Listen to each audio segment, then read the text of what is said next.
हैं pro channel में। तो आज हम लोग बात करने वाले हैं लैटिट्यूड और लॉन्गिट्यूड होता क्या है, इसको हम लोग जानेंगे। इसके साथ साथ इंटरनेशनल डेट लाइन क्या है, कैसे गुजरी है, क्यों उसको मोड़ा गया, इसके बारे में हम लोग जानने की कोशिश करेंगे। साथ ही साथ जो इंडियन स्टैंडर्ड टाइम है उसकी भी बात करेंगे हम लोग। तो इसको पूरा डिटेल्स में हम लोग बात करेंगे। सारे इससे रिलेटेड जो भी अभी तक का जो आपका कन्फ्यूज़न होगा सारे सब क्लियर हो जाएंगे। आप वीडियो तो को एंड तक बने रहिए, आपका सारा डाउट क्लियर होने वाला है। तो हम लोग बात करते हैं अक्षांश। अक्षांश यानी लैटिट्यूड की बात करते हैं कि लैटिट्यूड कहते किसको हैं। सबसे पहले ये समझिए कि लैटिट्यूड यानी अक्षांश कहते हैं किसको कहते हैं। तो अक्षांश में आप देखिए कि कोई भी, जैसे मान लीजिए कि आप इक्वेटर है, आप इक्वेटर को देखिए, 0 डिग्री को इक्वेटर कहा जाता है। तो 0 डिग्री के, ठीक है, आप किसी भी एंगल पे या तो नॉर्थ में या साउथ में कहीं भी आप खड़े हों तो उसकी कोणीय डिस्टेंस को, यानी जहाँ पे आप खड़े हैं वहाँ से लेकर के आपको 0 डिग्री के बीच जो कोण बनाता है उसको कहते हैं अक्षांश। इसको कहते हैं अक्षांश। और उसी के पैरेलल में खींचा गया लाइन को क्या कहते हैं, अक्षांश रेखा या लैटिट्यूड लाइन बोला जाता है। समझ में आया? तो अगर आपको नहीं समझ में आया तो एक आम भाषा में हम लोग समझने की कोशिश करते हैं। ये हो गया किताबी लैंग्वेज। अब हम लोग अपनी बात करते हैं। सपोज अगर अक्षांश की बात करते हैं तो जैसे आपसे कहा जाए कि आप कहाँ पैदा हुए हैं, तो आप बताएंगे कि इस गांव में पैदा हुए हैं या इस शहर में पैदा हुए हैं।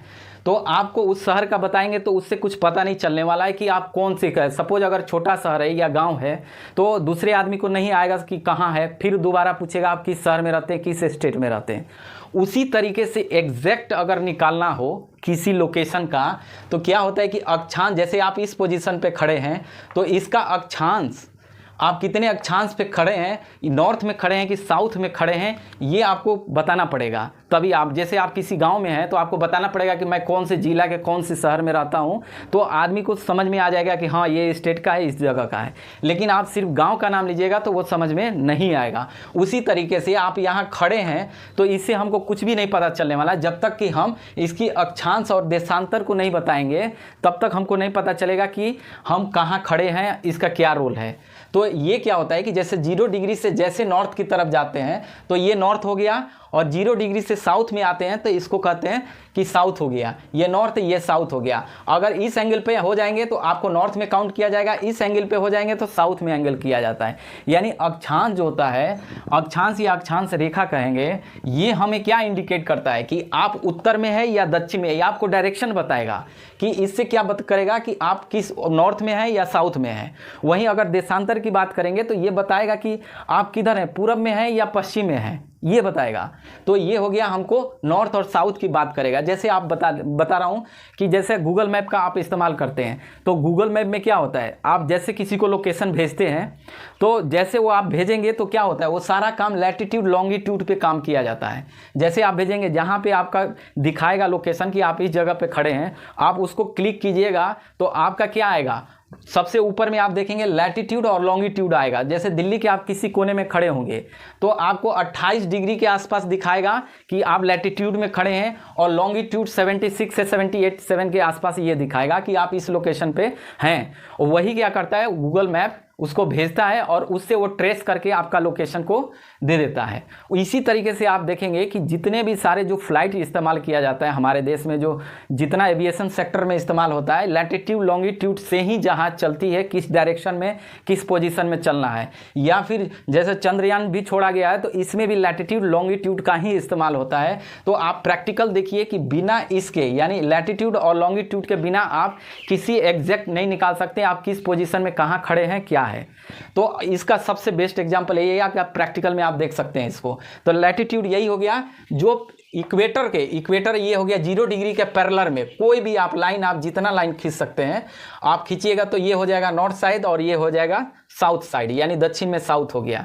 तो ये बताएगा कि आप नॉर्थ में खड़े हैं, ये बताएगा कि आप साउथ में खड़े हैं। उसी तरह लॉन्गिट्यूड में आप जैसे इधर होगा तो इस साइड में आप देखेंगे पूरब में बताएगा कि आप यहाँ इतने पूरब में है, इतने पश्चिम में है। तो हम लोग इसकी बात कर रहे हैं। तो ये साफ साफ क्लियर है कि 0 डिग्री से नॉर्थ की तरफ जाएंगे तो वो क्या बताएगा, नॉर्थ की तरफ बताएगा, और 0 डिग्री से साउथ में आएंगे तो साउथ बताएगा। तो एग्जैक्ट आपका लोकेशन कहीं भी आप खड़े होंगे तो उसको बता देगा। उसी में इस्तेमाल होता है अक्षांश रेखा, यानी अक्षांश रेखा जो 0 डिग्री के पैरेलल में, जो उत्तर में खींचा जाएगा, उत्तरी अक्षांश हो जाएगा, दक्षिण में खींचा जाएगा, दक्षिणी अक्षांश कहा जाएगा। तो ये हमारा ये हो गया। और कैसे हम लोग इस्तेमाल कर रहे हैं तो आप देखिए कि प्रैक्टिकल लाइफ में गूगल मैप का कैसे इस्तेमाल हो रहा है। अब बात करते हैं लैटिट्यूड में, वही हो गया कि पैरेलल होना चाहिए। लैटिट्यूड मतलब लेटा हुआ, क्या तो ये क्या बताएगा, ये आपको डायरेक्शन बताएगा कि आप किस डायरेक्शन में है, नॉर्थ में या साउथ में, नॉर्थ या साउथ, ये आपको बताएगा। ठीक है, तो ये हमारा लैटिट्यूड हो गया। लैटिट्यूड को ही अगर लाइन ड्रॉ कर देंगे तो लैटिट्यूड लाइन हो जाएगा, तो ये अक्षांश रेखा हो जाएगा। अब ये हम लोगों ने ये समझ लिया। अब देखिए जैसे यहाँ 0 डिग्री से 90 हो गया, 0 डिग्री से 90 नॉर्थ, ये साउथ हो गया। तो दोनों को काउंट करेंगे। पृथ्वी को आपको पता है कि ग्लोब कितना है, 360 डिग्री है, 360 डिग्री है पूरे पृथ्वी का। तो यहाँ से 90 हो गया, यहाँ से 90 हो गया, यानी 180 हो गया, 180 हो गया टोटल। इसमें से इस लाइन को आपने 2 बार काउंट कर लिया तो -1 कर देंगे तो टोटल कितना हो जाएगा, 179। 179 जो है क्या है, हमारा अक्षांश है। यानी टोटल जितना है अक्षांशों की संख्या कितना हो जाएगा, इसकी कितना अक्षांश की संख्या यानी नंबर कितना हो जाएगा, तो ये हो जाएगा 179 टोटल हो जाएगा। क्योंकि 180 में क्या है कि इस लाइन को 2 बार आपने काउंट किया है, तो 179 ये हो गया। अब बात करते हैं कि इसके जैसे आपने 179 है तो एक लाइन यानी 1 डिग्री बराबर कितना इसका डिस्टेंस तय करता है, तो ये है 111 किलोमीटर। 111 किलोमीटर या तो नॉर्थ की तरफ जाएं या साउथ की तरफ जाएं, 1 डिग्री बराबर 111 किलोमीटर होगा। वहीं अगर इसमें भी लैटिट्यूड में भी बात करेंगे तो इसमें भी 1 डिग्री में लॉन्गिट्यूड में भी 111 ही किलोमीटर होता है। तो 111 किलोमीटर 1 डिग्री बराबर याद आप रख सकते हैं, ये है। उसी तरह आप बात करते हैं लॉन्गिट्यूड की। अब लॉन्गिट्यूड की हम लोग बात करते हैं तो आप देखिए लॉन्गिट्यूड में क्या है कि ये जो है देख रहे हैं कि ये 0 डिग्री है, ये बिल्कुल 0 डिग्री है। इसके आप पूरब हो गया, ये हो गया पश्चिम हो गया, यानी ईस्ट और वेस्ट हो गया। तो पूरब को क्या करते हैं, पूर्वी, ये देशांतर रेखा हो गया, इसको बोलेंगे 0 डिग्री से वेस्ट में तो पश्चिमी देशांतर, यानी पूर्वी देशांतर पश्चिमी देशांतर। कौन डिवाइड कर रहा है, तो 0 डिग्री कर रहा है यहाँ पे। तो इस तरीके से आप देखिए 0 डिग्री 15 डिग्री, यानी एक का है 15-15 डिग्री का डिफरेंस है, यानी 1 घंटे का डिफरेंस है। अब देखिए इसको अगर निकालना होगा तो आपको निकालना, पहले समझ लीजिए कि इसको कहते क्या है। लॉन्गिट्यूड का मतलब क्या हो गया, लॉन्गिट्यूड किसको कहते हैं, यानी नॉर्थ और साउथ जो पोल है, ये नॉर्थ हो गया, ये साउथ हो गया, ये नॉर्थ हो गया, ये साउथ हो गया। दोनों पोल के पैरेलल में जो सर्किल बनाता है, ये जो सर्किल बन रहा है इसको कहते हैं देशांतर। यानी इसके पैरेलल में जो भी लाइन ड्रॉ की गई है उसको क्या बोलते हैं, देशांतर, यानी लॉन्गिट्यूड बोलते हैं, यानी लंबा। खड़ा खड़ा जैसे जो लंबी लाइन होगी वो समझ लीजिए कि लॉन्गिट्यूड है। लॉन्गिट्यूड का जैसे बताएं कि एग्जैक्ट अगर किसी लोकेशन निकालना हो तो लैटिट्यूड और लॉन्गिट्यूड दोनों कंपलसरी है, तभी आपका एग्जैक्ट लोकेशन पता चलेगा। तो देशांतर हो गया जो बिल्कुल पैरेलल में, यानी 0 डिग्री के पैरेलल में बिल्कुल खड़ा हो, ये हो गया देशांतर। और ये हो गया अक्षांश जो बिल्कुल लेटा हो, इस पोजीशन में हो। तो अक्षांश और देशांतर आप समझ गए होंगे। अब बात करते हैं इसकी कि अगर डिग्री अगर 360 डिग्री है तो 360 डिग्री में आप देखेंगे कितना 24 घंटा होता है। पृथ्वी 360 सर्किल लगाती है, 360 डिग्री इसको चक्कर लगाने में 24 घंटे का पृथ्वी का टाइम लगता है। तो डिवाइडेड बाय 24 करेंगे तो क्या होगा, इसका बराबर निकलेगा 15 डिग्री।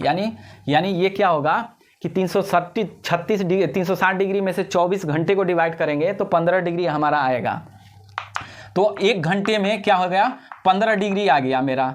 अगर हम 1 घंटे में 15 डिग्री हो गया तो अगर हम मिनट निकालेंगे तो क्या होगा, 60 मिनट में क्या होगा, 15 डिग्री हो गया। तो 15/60 हो गया, यानी 4 मिनट। 1 डिग्री बराबर अगर हम निकालेंगे तो कितना हो जाएगा, 4 मिनट इसका आएगा। तो अब इसी से 1 डिग्री बराबर 4 मिनट हो गया और 1 घंटे बराबर 15 मिनट है। तो आप देश के किसी भी शहर की आप निकाल सकते हैं कि हमारा कितना ईस्ट में है, कि वेस्ट में है, नॉर्थ में है, कि साउथ में है, सब कुछ निकल जाएगा यही फार्मूला पे। तो ये बेस्ट होता है। जैसे इंडिया की बात करते हैं, मान लीजिए तो इंडिया का बोला जाता है कि 82.5 डिग्री क्या है, पूरब की तरफ है, ईस्ट में है। क्यों ईस्ट में है, क्योंकि आप देखिए यहाँ 0 डिग्री है, 0 डिग्री से जैसे आप पूरब की तरफ बढ़ते हैं तो पूरब हो गया, पूर्व डायरेक्शन में। तो इंडिया क्या है, पूरब में है यहाँ से, तो 82.5 डिग्री है। इसको अगर 15 से आप करेंगे तो 5 घंटा 30 मिनट के आसपास आपका निकलेगा। तो 5 घंटा यानी 5.5 घंटा क्या है इंडिया, यहाँ GMT से कहा जाए, यानी ग्रीनविच मेरिडियन टाइम। इसको क्या बोलते हैं, ग्रीनविच मेरिडियन टाइम। 0 डिग्री को बोला जाता है ग्रीनविच मेरिडियन टाइम। और भारत का हो गया देखिए Indian meridian time, Indian meridian time, IMT हो गया और GMT हो गया, ये GMT और ये हो गया IMT। तो GMT से जब भी हम IMT निकालेंगे तो क्या करना होगा, जीरो को हम मान के चलेंगे, यहाँ से बेस है, यानी ये डायरेक्शन बताएगा कि हम पूरब में हैं या पश्चिम में है। तो इंडिया ऑब्वियस सी बात है कि 0 डिग्री जो क्रॉस करती है वो लंदन से होके गुजरती है, यानी यूके के लंदन से होकर के 0 डिग्री क्रॉस होता है, और 0 डिग्री के जो भी नॉर्थ में इधर आएंगे वो सारे कंट्री पूरब कहलाएंगे और इससे जो होंगे वो पश्चिम कहलाएंगे। तो ये हमारा ये दोनों क्लियर हो गया, इस तरीके से हम निकाल सकते हैं। अब बात करते हैं आगे कि हम GMT के बारे में कर लिए, कि अब इसकी बात करें कि कौन कौन से कंट्री इसे क्रॉस करती है।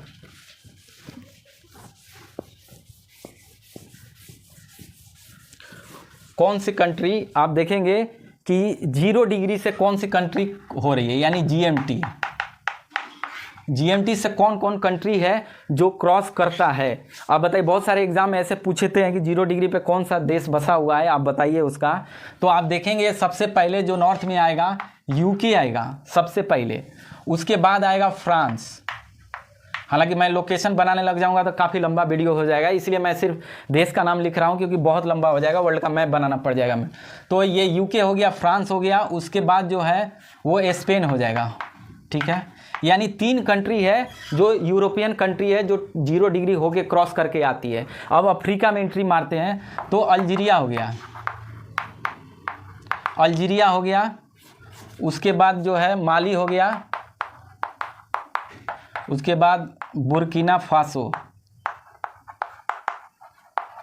बुर्किना फासो हो गया, उसके बाद जो आता है एक देश आता है, उसके बाद बुर्किना फासो के बाद ये टोगो हो जाएगा, sorry Togo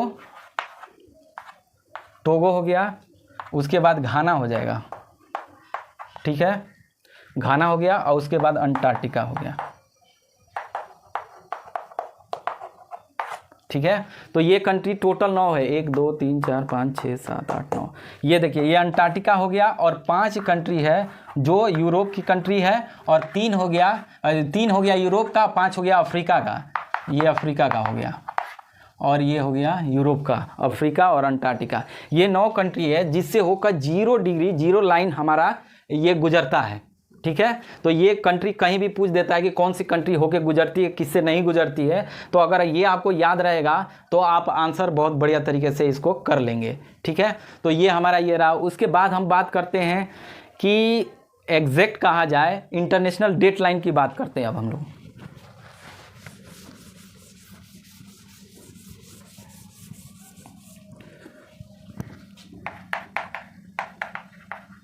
international date line, ठीक है। इंटरनेशनल डेट लाइन को अंतर्राष्ट्रीय डेट लाइन कहा जाता है, इसको अंतर्राष्ट्रीय दिन कहा जाता है, दिन लाइन या रेखा लाइन बोला जाता है इसको। तो इंटरनेशनल डेट लाइन होता है, इसका मतलब क्या हुआ कि ये जो है 180 डिग्री को क्या करती है, डिवाइड करती है। यानी आप देखिए यहाँ पे आइडियल लिखा हुआ है, यहाँ पे आप देखिए 180 डिग्री, इधर से हो गया 0 से 90 और इसके पीछे हो जाएगा 180 डिग्री, 90 से 180 डिग्री।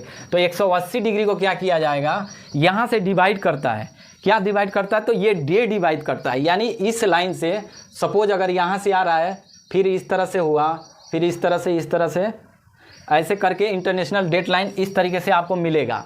तो यहाँ पे क्या होता है कि यहाँ से यानी इसके अगर पश्चिम में जाते हैं, यानी वेस्ट हो गया और इधर वेस्ट हो गया, ईस्ट हो गया, तो इसके ईस्ट वाले को सपोज यहाँ 10 तारीख है, यानी मान लीजिए आज 11 है, 11 अगस्त है, तो यहाँ क्या हो जाएगा, ये 12 अगस्त हो जाएगा, ठीक है। ऐसे एक दिन का ये डिफरेंस रहेगा, यहाँ 11 है तो यहाँ 12 हो जाएगा। तो एक दिन का क्या होता है, डिफरेंस रहता है इसमें, यानी ये दिन को बढ़ाता है। अब देखिए 3 बात हमको क्लियर हो गया। ये हमारा क्या बताएगा, इंटरनेशनल डेट लाइन, कि इधर से जो भी कंट्री होगा एक दिन पीछे होगा, यानी अगर पूरब में है तो मान लीजिए यहाँ पे 11 तारीख ये हो गया, पूरब में 11 हो गया तो इधर क्या होगा 12 हो जाएगा। इस तरीके से एक दिन का यानी दिन का जो डिफरेंस है वो यहाँ हो जाएगा। और यहाँ पे क्या करेगा कि यहाँ पे आपको बताएगा कि किस पूरब में है या पश्चिम में है, और ये बताएगा कि उत्तर में है या दक्षिण में है। तो ये तीनों का अलग अलग रोल है इंटरनेशनल डेट लाइन का कि आपको दिन, अब जैसे मान लीजिए कि यहाँ पे है, यहाँ पे ये हो गया एशिया, यूरोप हो गया, यूरोप का मान लीजिए रसिया है, यहाँ पे रसिया का आप एग्जैक्ट जो जगह देखेंगे, और यहाँ अलास्का हो गया। तो जो अलास्का का भाग है यहाँ पे बेरिंग स्ट्रेट है, बेरिंग स्ट्रेट है, यानी बेरिंग जल डमरू मध्य बोला जाता है हिंदी में। तो स्ट्रेट का मतलब हो गया कि दो लैंड के बीच में जो लाइन ड्रॉ की जाती है या जो वाटर होता है उसको क्या बोलते हैं, उसको बोलते हैं स्ट्रेट। यानी दो लैंड को जो आपस में जल जो कनेक्ट करती है उसको बोलते हैं स्ट्रेट। यहाँ पे बेरिंग स्ट्रेट है जो क्या करती है, यूरोप को अमेरिका से यानी उत्तरी अमेरिका से ये अलग करती है, डिवाइड करती है। तो यहाँ से जब ये लाइन इंटरनेशनल ड्रॉ आया, डेट लाइन, अंतर्राष्ट्रीय तिथि रेखा, ये जो आया डेट लाइन, आप यहाँ से आप देखेंगे तो ये होने के बाद क्या हो रहा है कि यहाँ पे आप जाएंगे तो ये जो पूरा यूरोप का जो भाग है, जो आज के डेट में रशिया का भाग है, तो आप देखेंगे यहाँ पे वो अगर सीधी लाइन अगर ड्रॉ होता तो क्या होता है कि रसिया के हो पर करके क्रॉस करता, तो पता चलता है कि एक ही कंट्री में दो डेट को मानना पड़ जाता है, यानी 11 अगस्त भी और 12 अगस्त भी दोनों को मानना पड़ जाता। इसीलिए क्या किया गया कि यहाँ पे जैसे जिस कंट्री का लैंड है, सपोज अगर इंडिया में भी कहा जाए कि जिस लाइन से गुजर रही है, मान लीजिए इंटरनेशनल डेट लाइन, तो वहाँ पर क्या होगा कि अगर वो एग्जैक्ट अगर उसी से हम गुजार देंगे तो पता चला एक ही देश में एक अलग डेट का होगा, एक अलग डेट का होगा। तो इसको बचने के लिए क्या किया गया, इस लाइन को मोड़ दिया गया। यानी पूछा जाएगा कि क्वेश्चन सिंपल चीज़ है कि अंतर्राष्ट्रीय तिथि रेखा को 8 बार क्यों मोड़ा गया। ये कितने बार, 8 टाइम मोड़ा गया है। ये 8 टाइम मोड़ा गया, इसीलिए मोड़ा गया क्योंकि उसके पास लैंड आ गया। अब लैंड मान लीजिए किसी एक कंट्री का है तो उसको एक कंट्री में दो डेट नहीं डाल सकते, इसीलिए क्या है वहाँ से घुमा दिया गया उसको। जैसे मान लीजिए ये पैसिफिक ओशन है, पैसिफिक ओशन से ही ये गुजरती है, तो यहाँ पे क्या है, यहाँ से मोड़ दिया गया ताकि उस देश को आसानी हो जाए और एक ही डेट में एक ही देश रहे। इसलिए क्या किया है, इसको मोड़ करके आप देखेंगे जहाँ जहाँ लैंड मिलेगा वहाँ वहाँ आपको बहुत सारे छोटे छोटे आइलैंड भी मिलेंगे, और इस डायरेक्शन में वहाँ पे आपको मोड़ा हुआ नज़र आएगा। तो मोड़ने का जो रीज़न है यही है कि जिस कंट्री का लैंड है उसको एक में कर दिया, एक डेट को कर दिया और उसको बाद वाले डेट को कर दिया। तो इस तरीके से इसका इस्तेमाल हो रहा है, ठीक है।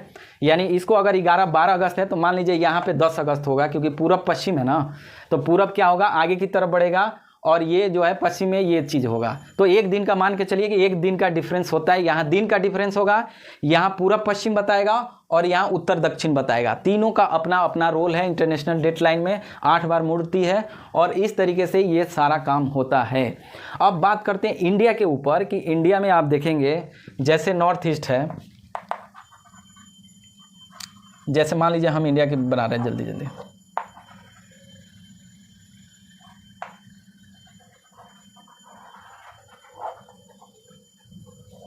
जैसे मान लीजिए इंडिया हो गया, तो यहाँ पे क्या है कि अंडमान निकोबार इसमें, और इसी में आप देखेंगे पोर्ट ब्लेयर है, एग्जैक्ट यहाँ पोर्ट ब्लेयर है। पोर्ट ब्लेयर के ही आसपास यहाँ पे एक आइलैंड है जिसका नाम है कचकल।